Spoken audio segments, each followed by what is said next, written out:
5 cultural elements that are deemed most important. Okay? So I'll be asking you what you think they are. Okay? So I intentionally left them blank. Okay? I could have easily said, you know, first keyword, this. Second keyword, that. Right? But I thought maybe that's just giving away too much. Remember what I said about thinking? Right? So we'll go through all 5 keywords, focusing on Korea, because after all, this is a class on Korea, right? So we will focus on Korea, but not limited to talking about Korean culture, okay? And then I'll make a brief concluding remarks about what culture is in general and what Korean culture is all about. I don't know if you could say what I just said in just a few sentences, but I'll try my best. Okay, Korea, an introduction. So this is like an ice-breaking time. So we met last time on Monday, but it was just, you know, talking about what the course is about. But today's when I'm really interacting with you, and let's just call this an ice-breaking time. Okay, before I actually start talking about culture and Korean culture, I like to do this exercise called Korea in numbers. So what I do is I show you a number, and I'll explain to you what these numbers mean for Korean culture and Korean society. And I invite you to, after I go through what I have, if you could come up with some interesting numbers, you could email me, okay? Those emails I welcome, okay? When I invite you to, you know, share with me your thoughts on any topic that I bring up, okay? So again, if you could think of any numbers related to Korea that are interesting or significant, you could share it with me. And also, of course, learning not only takes place inside the classroom, but also outside, between you and me, okay? Also on your own, of course. So, Korea in numbers. The first number is 70. Can anybody think what I'm trying to talk about here? What number, like 70, pertains to something about Korean something? Well, some numbers are so obscure in terms of like not really readily known. I'll just tell you what I have, okay?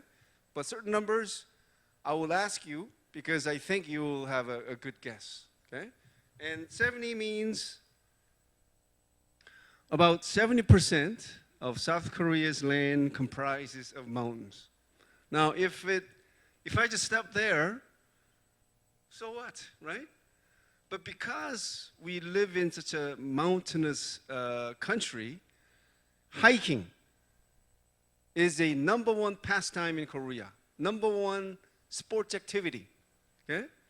So if you're an exchange student and if you want to experience something Korean, please go hiking, okay? You could invite some Korean friends, or you could make friends by saying, hey, would you like to go hiking with me?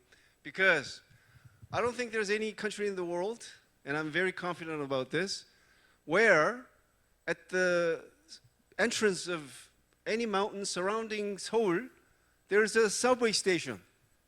Can anybody tell me if there's another country that has that infrastructure? So it's a country made for hiking, especially Seoul, okay?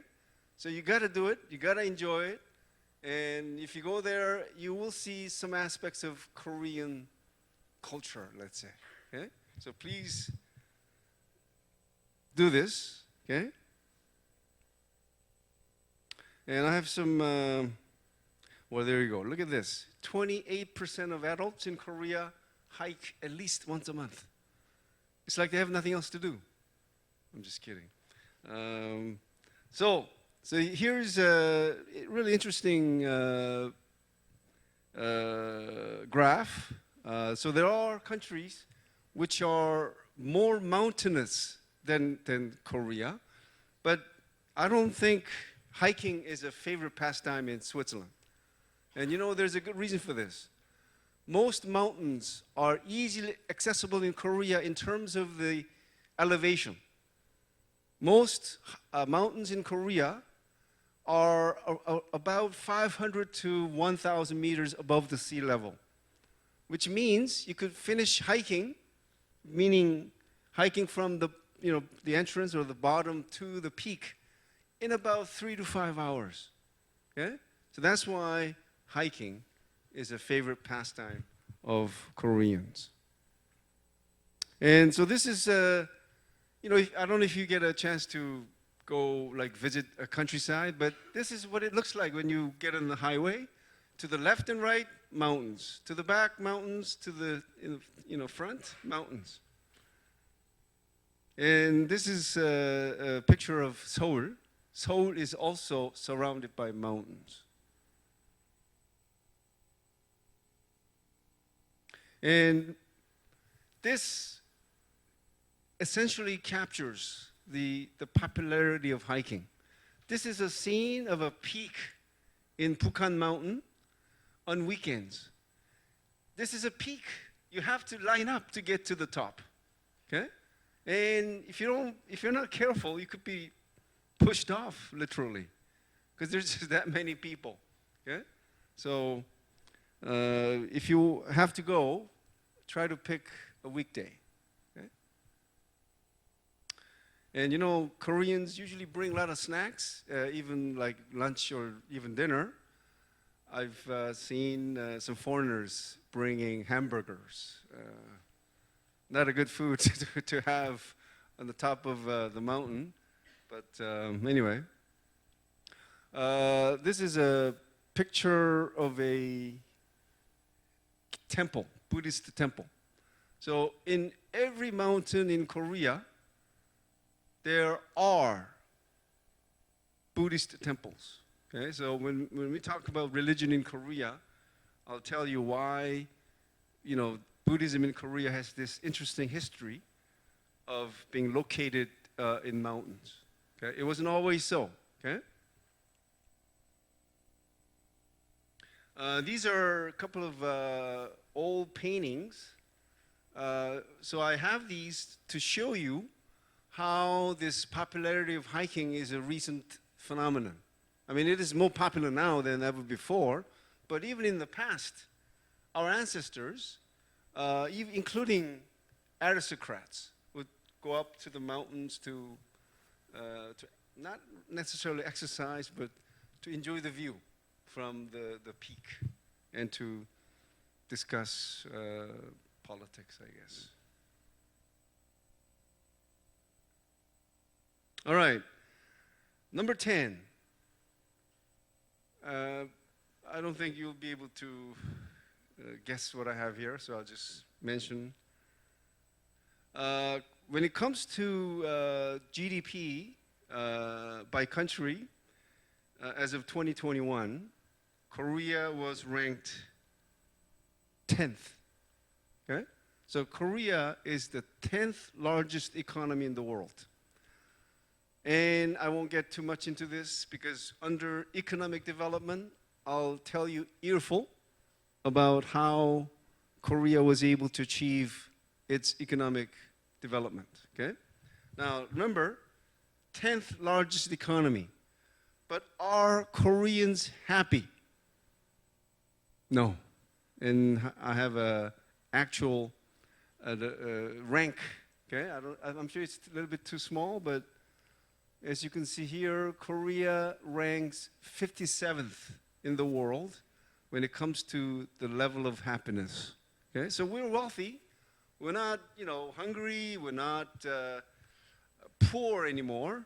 But somehow this economic sort of affluence has not led to Koreans being happy.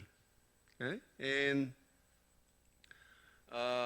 remember how I talked about the low fertility rate in Korea? It's totally tied to this, okay? So something about Korea makes people nervous. I'm talking about people living in Korea, okay? Not really have this positive outlook on whether their children will have a better life than their own. Okay?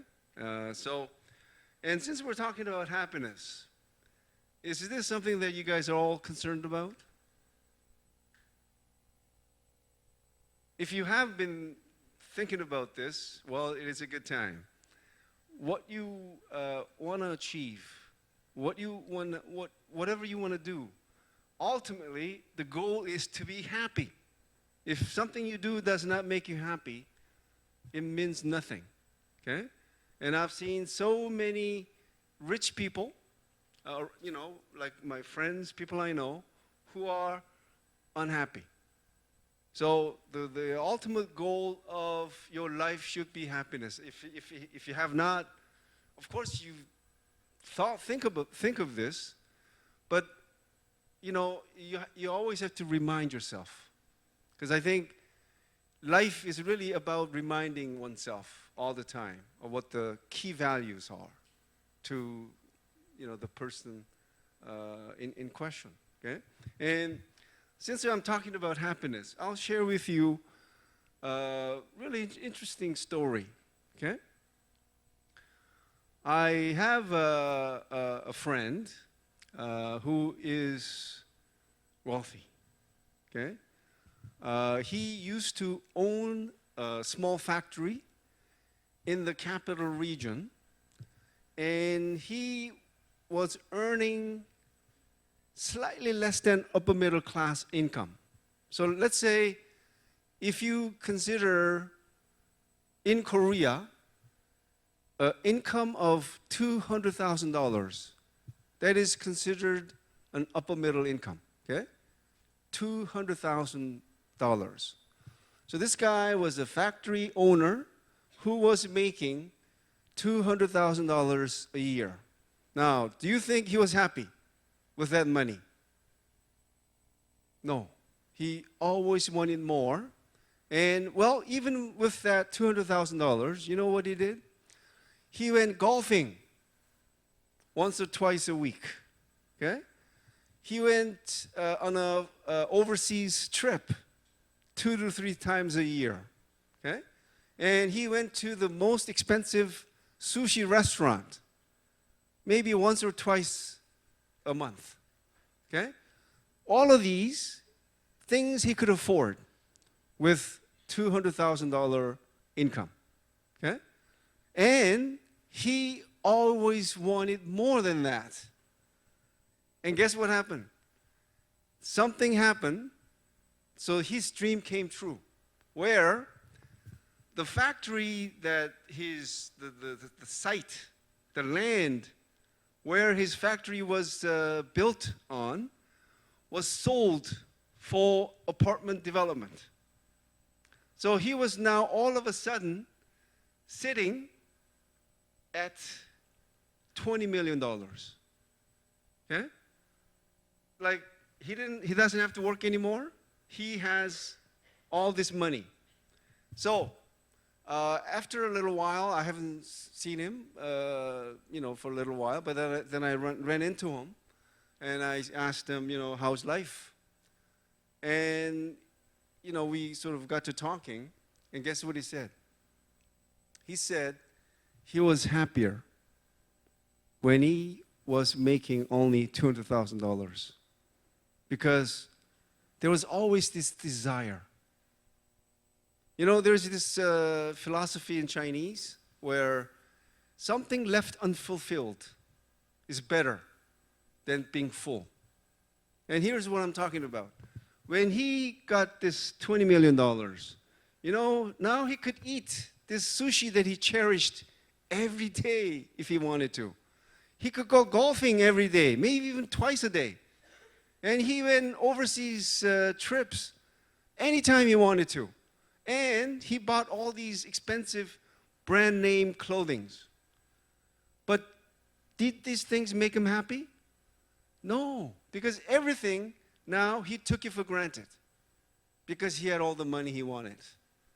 So if you think that you don't have enough money, you're blessed. Okay? From this one experience, one case example, because everything you do, because you don't have everything you want, things you experience are that much precious. Okay? So you gotta remind yourself how happy you are. Okay? For not having everything you wanted. Okay? So, sort of a side note or side story to this thing about happiness. Okay?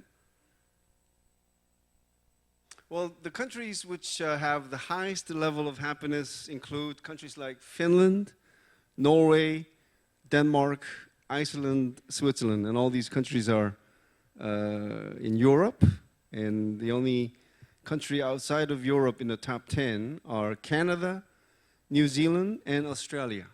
Okay? 16.7.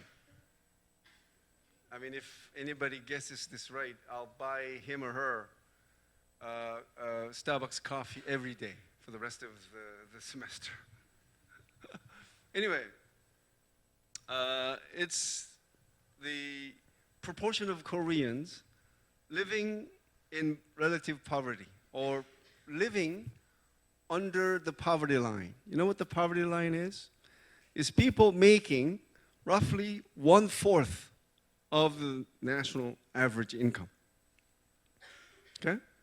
So if Korea's average income is $40,000, people living under the poverty line are those making less than $10,000. And that's easily put.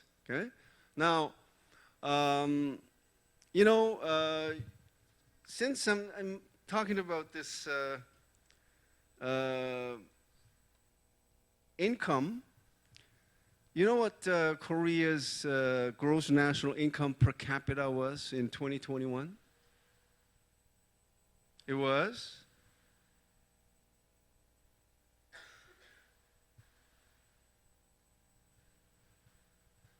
over $35,000. Who are from the USA? Hands up. You know what the US per capita income was in 2021? It was $70,000. Who comes from a family of 4? Like you have parents and you have a sibling. Your name is? Hyper. Piper. Is your family income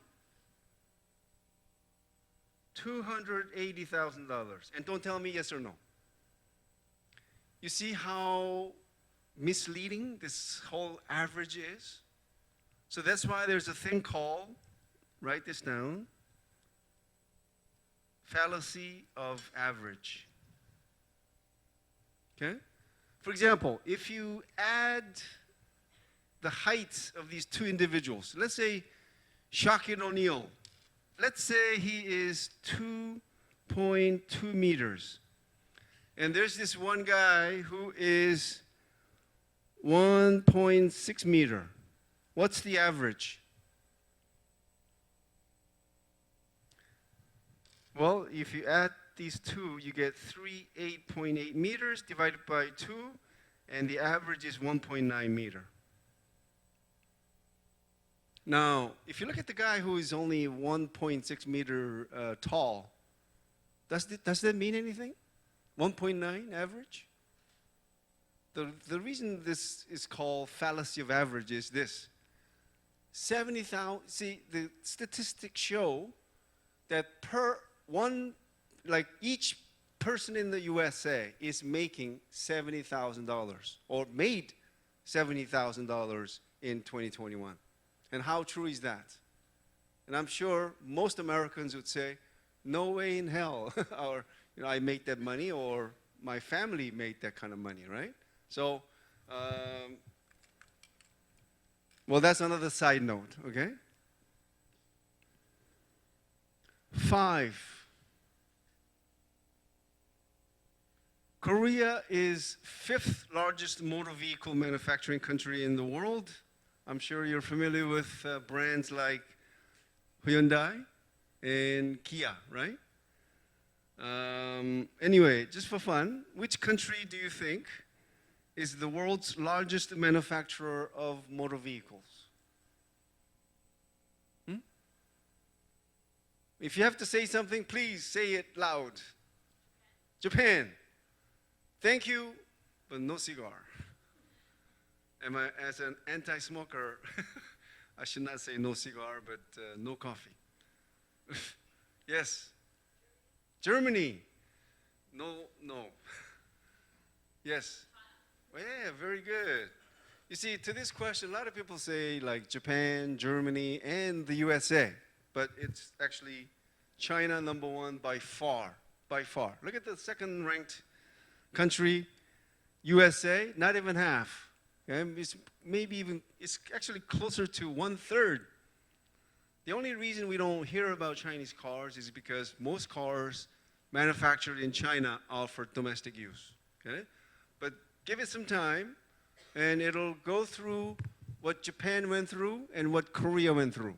Meaning, it started modestly, but over time, they will enter all the major markets in due time. Okay? Why? Everything starts with price competitiveness. Okay? When Korea sold its first cars in the USA, Pony, it was like 1/2 of the cheapest car available at the time. Okay? But that's how Hyundai got started. And that's how startup companies start off.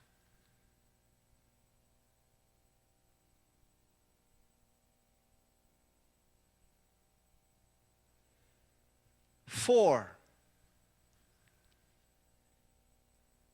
Korea is 4th in the world in recycling rates, and I'm surprised at this because I thought maybe Korea is like number 1 because we recycle everything, right? Even foods, just religiously.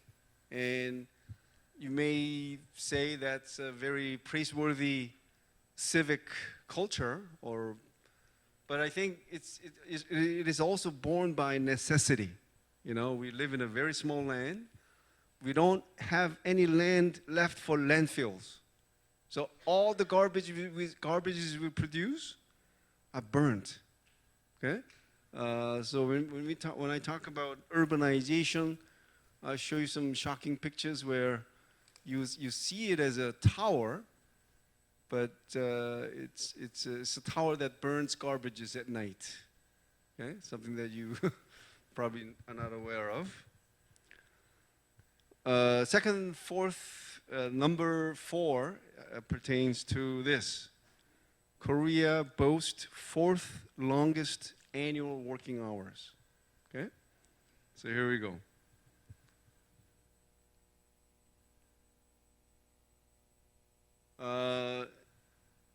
But I want to tell you that just because Koreans spend a lot of time at work, does it mean that they're productive?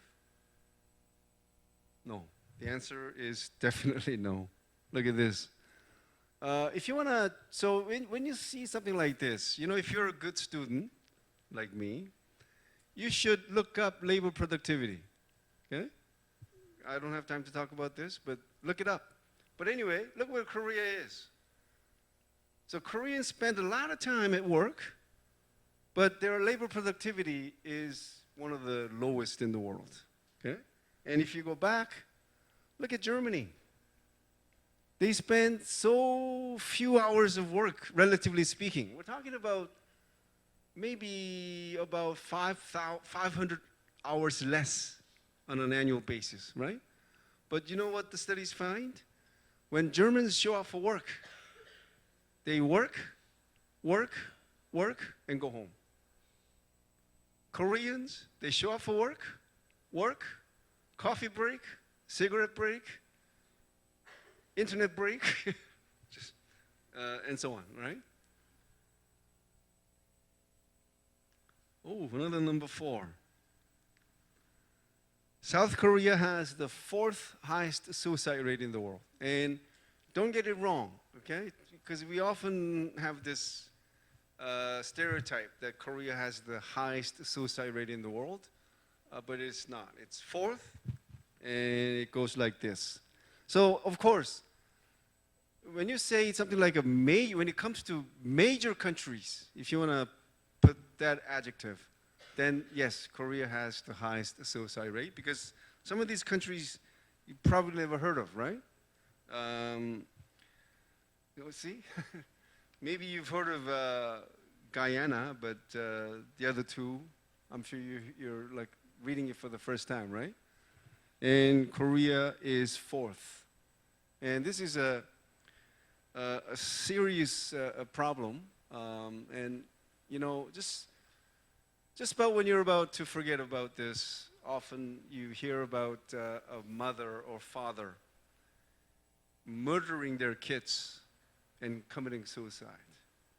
Before we saw that as a suicide, but it is actually a murder-suicide, right? Because children, they weren't, you know, they did not have this will to, you know, die, but parents kill them before committing suicide. Okay? Anyway, I show you an interesting picture.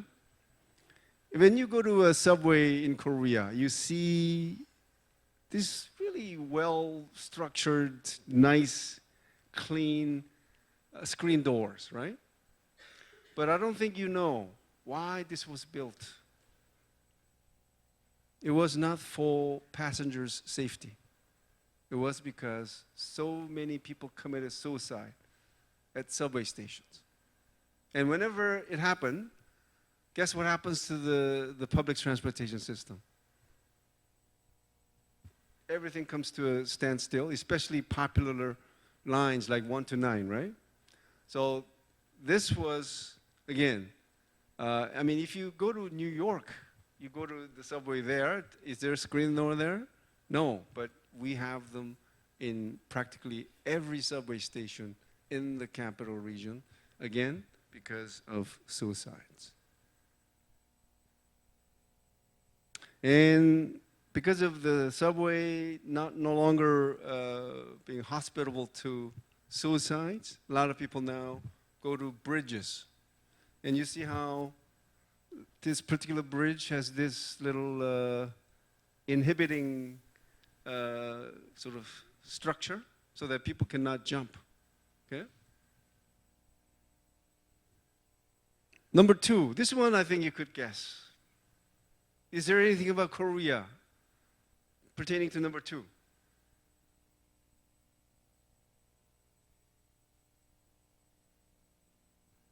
If anyone guesses this right, I'll bring a nicely mixed Korean coffee. I think it's a pride of Korea. Mixed Korean coffee mix, so good. This one you should be able to guess. Yes. Ah, yes, thank you. Give her a big round of applause. Yes, 2 Koreas, right? In case you're not familiar, this is the Korean Peninsula, north, south, Japan, and China to the north. And this is a very interesting picture of the peninsula at night. Okay? North Korea, just totally dark except the capital, Pyongyang. Okay? I mean, this is not on any special day. Typically, that's what it looks like. Okay?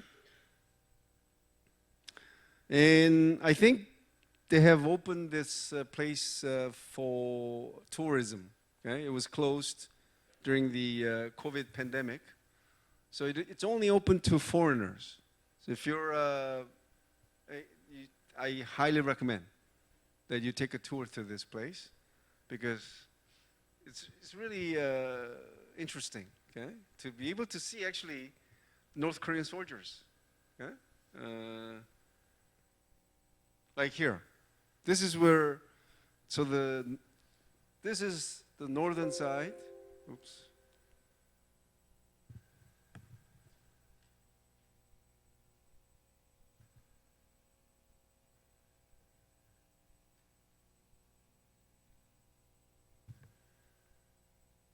This is north, this is south.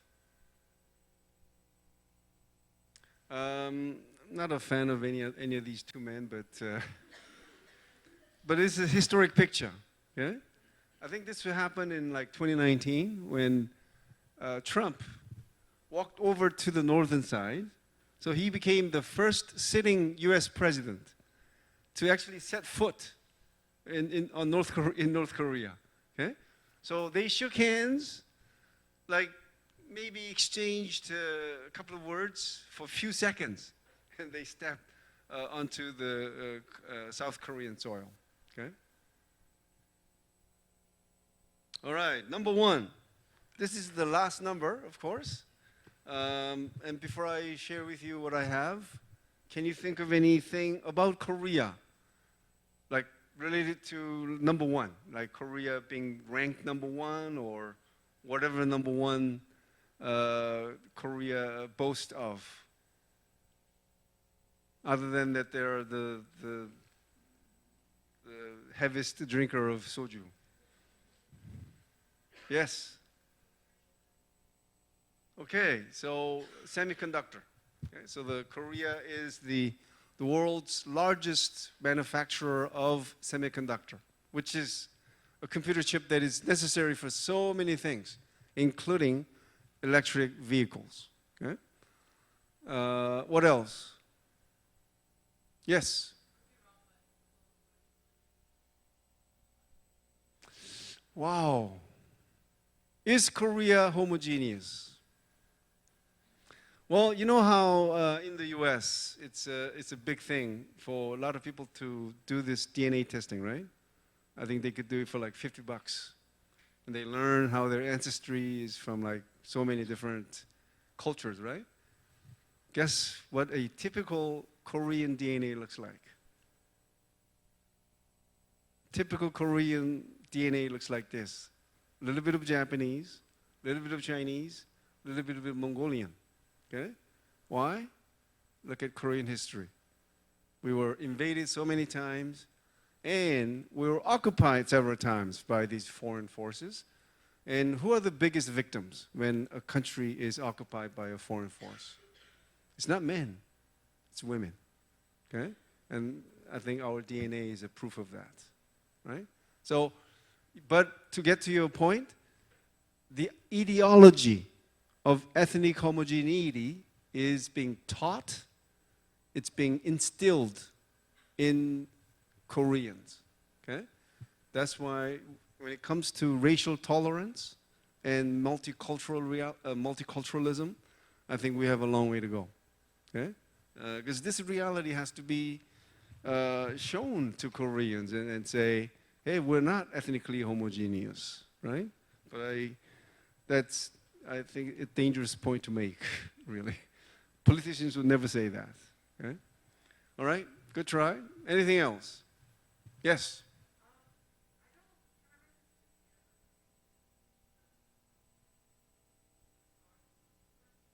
Oh, yes, Japan has the world's most powerful, so-called powerful passport, meaning you could go to all the countries in the world without visas. Okay? And Korea is ranked second, okay, right after Japan. Okay? That's a good one. Maybe I should include on the number two. Okay, anyone else? Last call. Number one. Okay, so let's see what I have. Well, I thought maybe this one someone would have mentioned, right? A country with the world's fastest internet speeds. You know, I'm just amazed at how, you know, on public bus, you could, you know, use Wi-Fi, and even, like I live in Kuocw, just on the street, if I just, you know, checked to see if I could have access to my Wi-Fi. Yes, I could. Just walking on the street. Okay? So I don't think the internet, access to the internet should be something limited to those with money or, I mean, it's like a phone now, right? But if you look at the internet access in the world.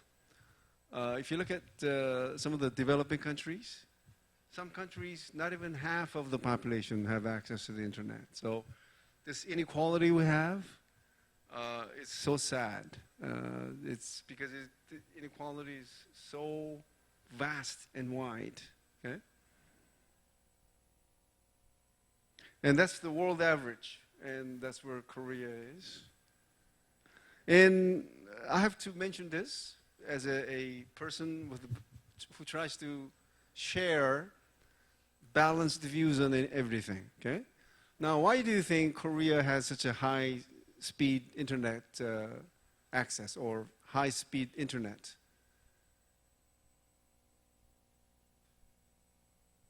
It has a lot to do. Yes, go ahead.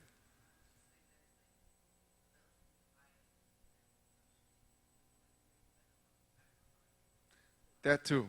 But I'm talking about the speed, because when it comes to speed, it is something that telecommunication companies invest in, right? So I was trying to get at, nice, thanks for your comment.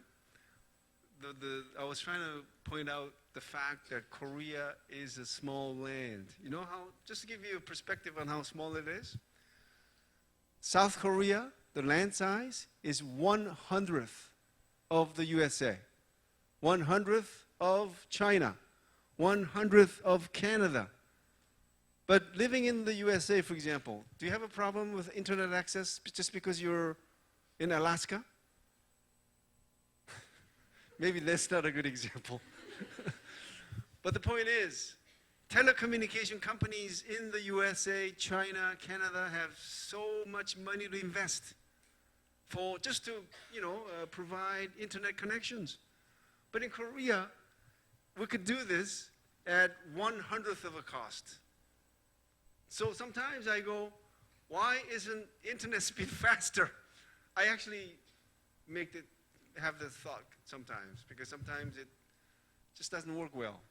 And I think, telecommunication companies could definitely invest more money for better internet infrastructure. Yes?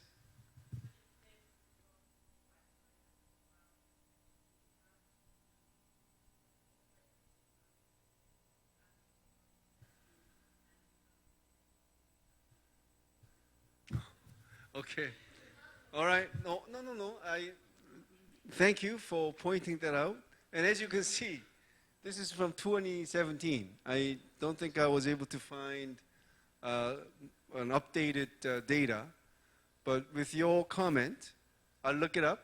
Or if you could share with me what you have, especially if it has like a nice graph, it'll really help.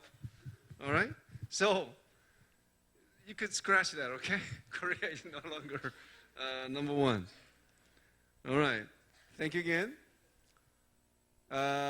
Second, maybe this one needs to be updated too. This is from 2018. Korea has, at the time, had the world's highest internet access rate at 99.5%, which means practically every household had an internet access, right? So I'm really not interested, but I've really found the rate for the USA very interesting. Where is the USA? Oh, which means about more than 20% of the US population have no access to the internet, according to this particular data. Could that be correct, or somewhat? So is it true that some people in the countryside just don't have access to the internet? Oh, I see.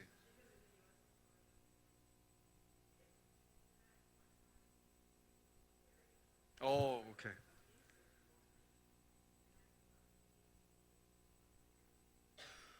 That's a very good point.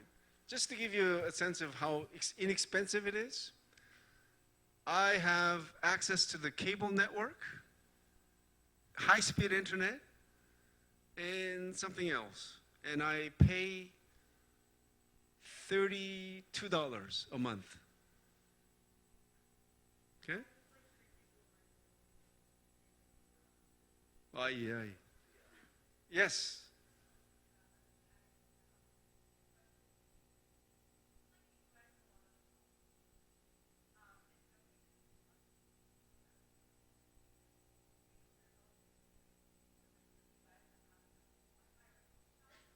Mm.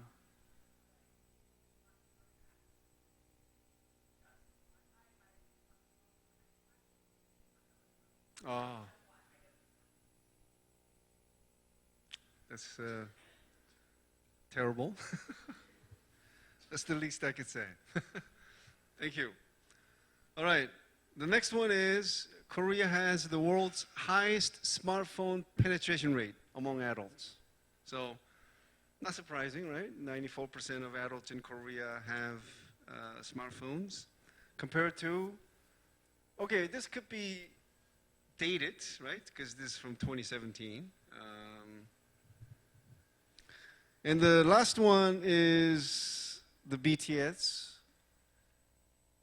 to build up this sort of a suspension. I'm not going to mention anything about the BTS. I'll talk about their achievement under Hallyu, okay? But just to know that they were the first K-pop artist and the first Asian artist to top the Billboard 200. You know, I don't know if any one of you is an aspiring musician, but to have an album on Billboard 200 is a dream come true itself. But to have a #1 album, it's a wildest dream come true. Okay? But they did it 5 times. Okay? I only have three here, but had their 4th and 5th #1 album in March and November 2020. Okay? So that's why they're called the Beatles who eat kimchi, and the Beatles who drink soju. All right. That's all the numbers I have for Korea. And again, I invite you to share with me if you find any numbers that are interesting or significant about Korea. You could send your emails to me. Okay, now I turn to the second part, and this is going to be short as well, before I turn to the 5 keywords, and that's probably for next week. Okay? Humanity has undergone many eras throughout history, including the era of religion, the era of scientific revolution, the era of industrial revolution, era of modernization, era of globalization, and what's the future era that is expected to come about? Era of 4th industrialization, right? But other than that, it could be said that the present period, right now, can be said to be an era of culture. And there are many reasons, and I'm just going to show it all at once. Now, it is argued that the present period is a period of culture because, do you think your ancestors 100 years ago were concerned about any aspect of culture?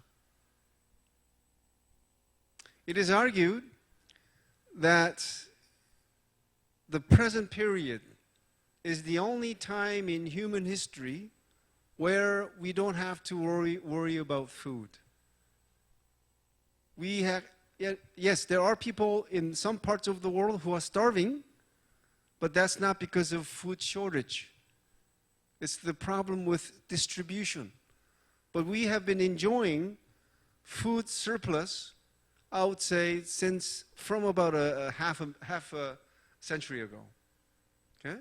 So before the advent of the modern period, humanity, people were just concerned with survival, having enough food on the table.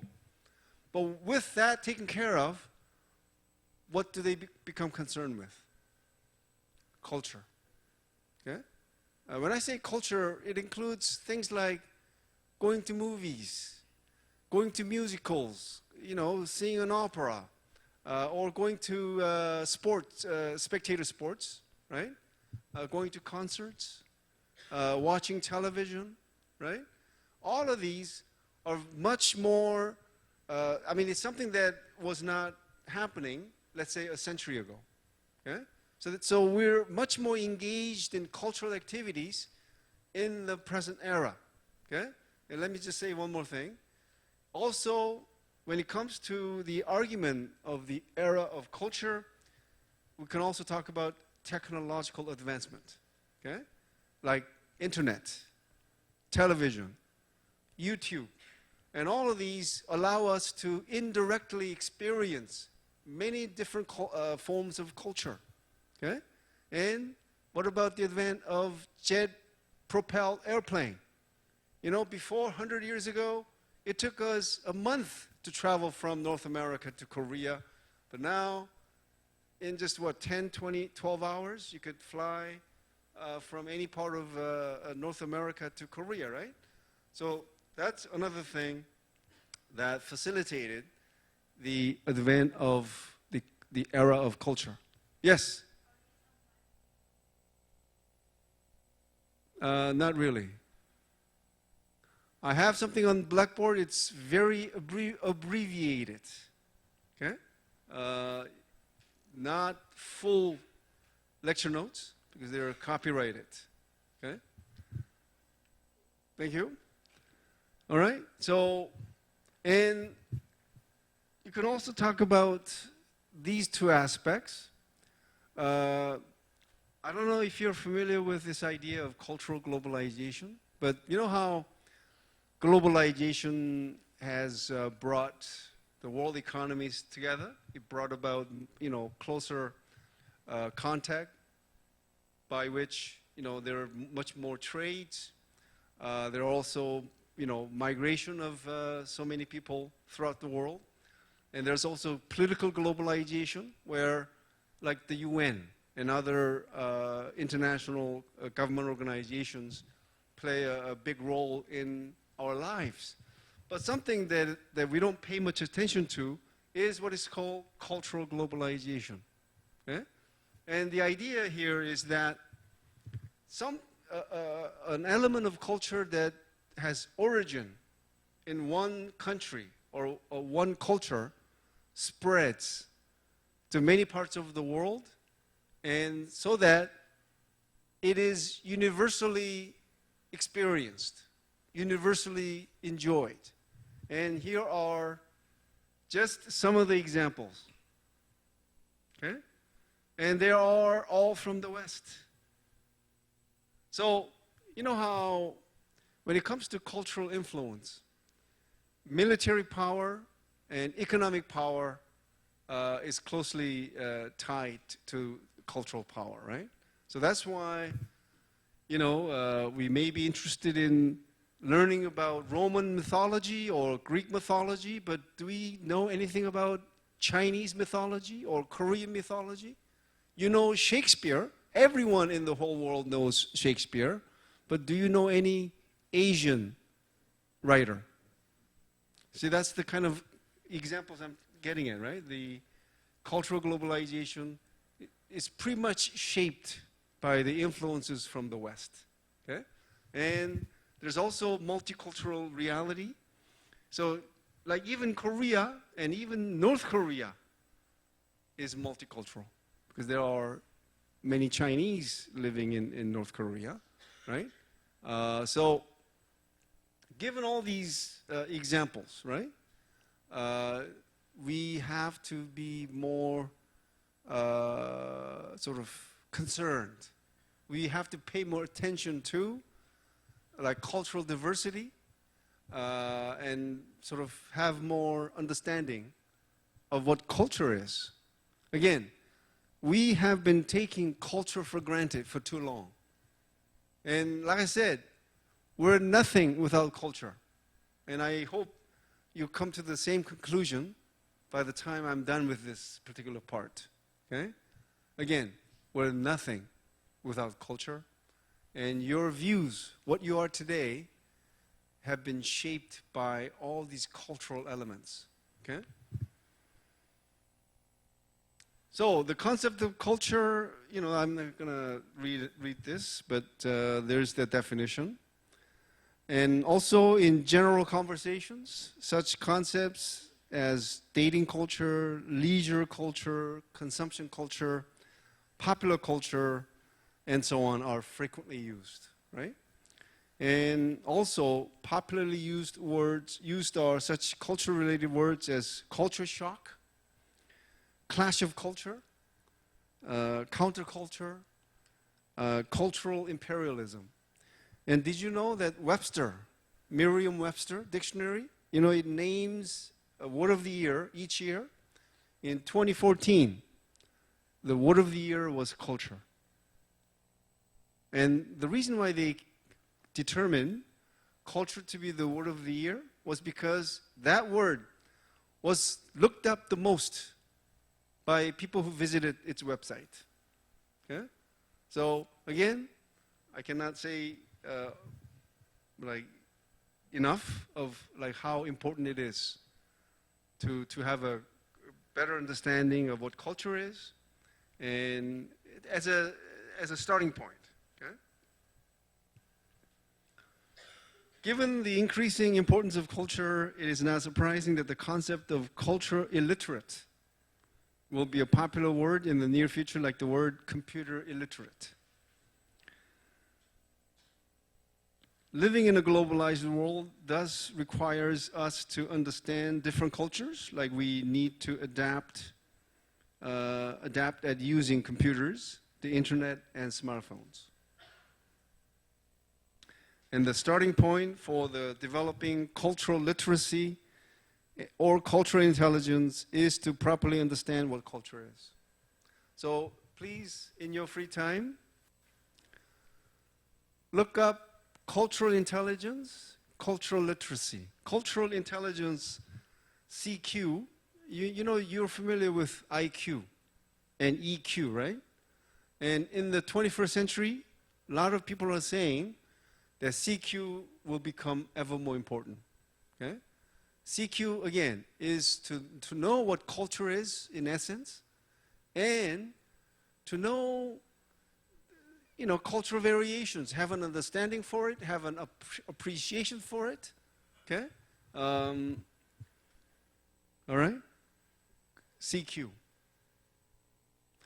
And you know how already, right? If you go to a restaurant in Korea, I think, many franchise, not many, but increasingly more restaurants, for example, have these kiosks, what do you call them? Where you don't make an order to a person, but you place an order on this little kiosk. Okay, I was not certain about the pronunciation. So you know how that's already taking over jobs that were used to be handled by humans, right? And with the AI and chatbot, is that what it is called? Yeah, that's, you can even write papers by just saying, I want to write a paper about this and that. You enter some keywords. It, lets out a really nicely written paper, right? So what I'm trying to get at is this. For jobs with finite answers, there's no future. Because AI will do all those jobs. So which area do you think should you be excel at, or excellent at, which cannot be emulated by AI. It's cultural intelligence. Okay? I'm not saying this, okay? It's being said by many people who do cultural studies, okay? Again, for jobs that have finite or definite answers, AI will take over, okay? So there's no future for that. So the only area that you could really be good at, where the AI cannot emulate, is cultural intelligence, okay? So when I say look this up, maybe you should also look up jobs that are related to cultural intelligence, okay?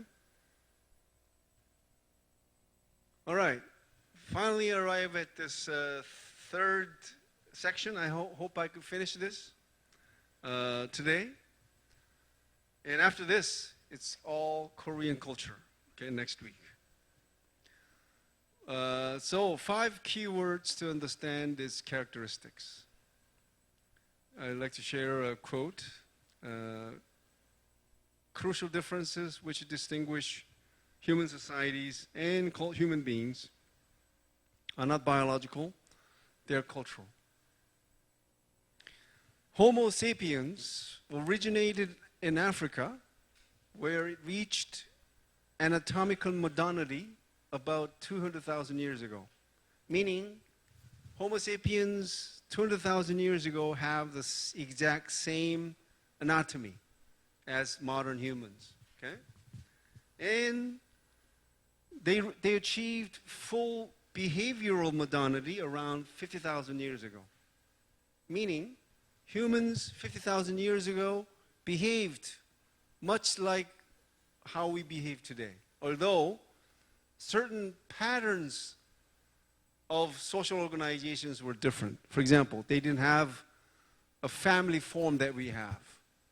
Did you know that the earliest form of human sort of group was like a chimpanzees? Where they live in a group where there is no exclusive partnership. But they didn't know whose children the children were. Okay,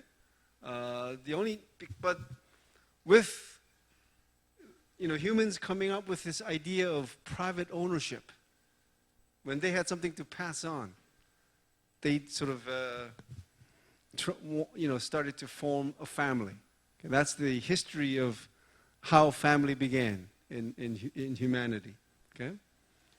As mental capacity expanded, we became the only species that names itself, and we are appropriately termed Homo sapiens, Latin for thinking person or wise person.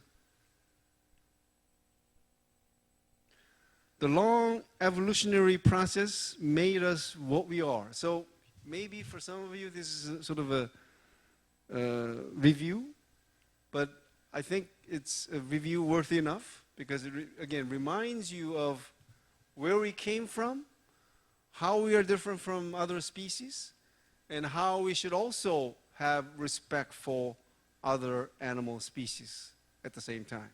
Okay? Almost hairless, bipedal, tool-using, language-using, family-forming, self-aware, and highly intelligent social animal. And this is another homework for you. I have listed 7 what I think to be the most important distinguishing aspects of humans. If you could tell me something else in addition to the list I have here, please email me, okay? Something that is so unique, only humans have this, okay? So when I say that, I don't want you to talk about brain capacity, okay? I'm talking about something that is something different, okay? Something interesting. High intelligence of Homo sapiens led to, among others, the development of human speech 100,000 years ago. Rough estimate. The invention of writing as early as some 5,500 years ago. the spread of printing presses 500 years ago, and the use of the internet since the early to mid 1980s. Did you know that the spread of printing press 500 years ago made what Europe is today, or the West? Okay? Because which country first invented the movable metal type for printing?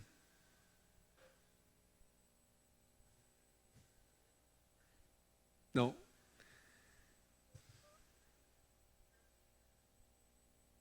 No. You know what the movable metal type is, right? Before the invention of the movable metal type, people used to engrave words on woods to print books. Now you see how inefficient it is? Once you printed a book, what do you do with the woods? You have to throw them away, right? But with the movable metal type, you know, like typewriter, you could put, you know, each letter in a row. You could change them whenever you want, and so on, right? You had your hand up? Yes. Well, it's China and Korea sort of duking it out. It was like, oh, we have an evidence that we invented it first, and so on. But do I give a big? Okay, what I have to say is being recorded, so I'll say more maturely. Do I give a care? No, I don't. Because if something is invented and is never used, what good is it, right? In the history of humanity, you know that knowledge was a form of power, okay? Ability to read, ability to write was not something that was afforded to everyone. The elite, aristocrats, kept it to themselves because it was a form of power, right? And that's what it was in Korea and Japan, China. They invented something so nice, but they never used it because they didn't want the masses to be able to learn, to read, and compete with them for limited resources, okay? So, the reason why, well, I don't think I could finish this today, so I'll just say this and come back to this on Monday. You know, did you ever wonder why it is the West that has wielded more political, military, cultural power than the East? Many scholars have actually investigated this. You know how historically the most advanced civilizations are said to be Chinese and Indian. But when it comes to, again, cultural dominance, military dominance, and political economic dominance, it's the West. So what happened? The answer lies in the printing press. And I'll tell you why that argument is made on Wednesday. You had your hand up?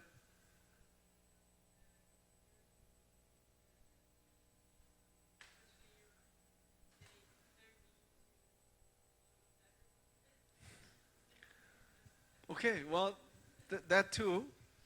But a lot of scholars point to the use of printing press because, did you know, the printing press that was used to mass produce ideas about Protestant Reformation opened the door for religious pluralism. Before that, it was Catholicism, one religion, right? It opened the door for religious pluralism, political pluralism, democracy, scientific revolution, and because people were finally allowed to read something, okay? So I'll, again, get back to this point. on Wednesday, next Monday. So thank you, and I'll see you next week.